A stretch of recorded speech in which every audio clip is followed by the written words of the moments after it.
தாயின் அரவணைப்பு இல்லாமல் அன்புக்காக ஏங்கும் ஜப்பானின் குட்டி குரங்கின் காட்சிகள்தான் இது. கடந்த சில வாரங்களுக்கு முன்பு சமூக வலைத்தளங்களில் பனிப்பிரதேசம் ஒன்றில் பெண்குயின் ஒன்று தனியாக நடந்து செல்லும் காட்சி வைரலானது. தற்போது அதைவிட மனதை நொறுக்கும் ஒரு காட்சி உலகம் முழுவதும் பரவி வருகிறது. ஜப்பானில் உள்ள இச்சிஹக்கா சிட்டி சூவில் ஒரு ஜப்பானீஸ் மாக்கக் இனக்குட்டி குரங்கு கடந்த ஆண்டு ஜூலை மாதம் பிறந்தது. ஆனால் பிறந்த சில நாட்களிலேயே அதன் தாய் அதை ஏற்றுக்கொள்ளாமல் விட்டு விலகியது. இதனால் அந்த குட்டி குரங்கு தனிமையில் வாழும் நிலைக்கு தள்ளப்பட்டது. பஞ்ச் குன் என்று பெயரிடப்பட்ட இந்த குட்டி குரங்கின் தனிமையை குறைக்க பூங்கா ஊழியர்கள் ஒரு உராங்குட்டான் பொம்மையை கொடுத்தனர். அந்த பொம்மையை குட்டி குரங்கு எப்போதும் கையில் பிடித்து கொண்டு சுற்றியது. தூங்கும் போதும் அதை அணைத்தபடியே இருந்தது. இந்த காட்சிகள் உலகம் முழுவதும் சமூக வலைத்தளங்களில் வைரலானது.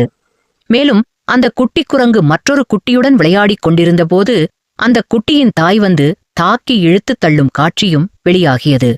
பயந்து ஓடிய பஞ்ச் தனது பொம்மையை தழுவிக்கொண்ட காட்சி பலரின் கண்களில் கண்ணீர் வரவைத்தது. தற்போது அரவணைப்பு இன்றி தவித்த இந்த குட்டி குரங்கிற்கு ஆறுதல் அளிக்கும் வகையில் அங்குள்ள மற்ற குரங்குகள் ஆதரவு அளிக்கத் தொடங்கியுள்ளன. இதனால் இப்போது அந்த குட்டி குரங்கு மற்ற குரங்குகளுடன் உற்சாகமாக விளையாடத் தொடங்கியுள்ளது.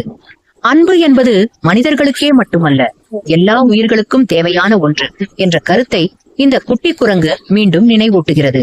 உண்மையான அன்பு புறக்கணிக்கப்படும் போது அது மனிதர்களாக இருந்தாலும் விலங்குகளாக இருந்தாலும் வலி ஒன்றே.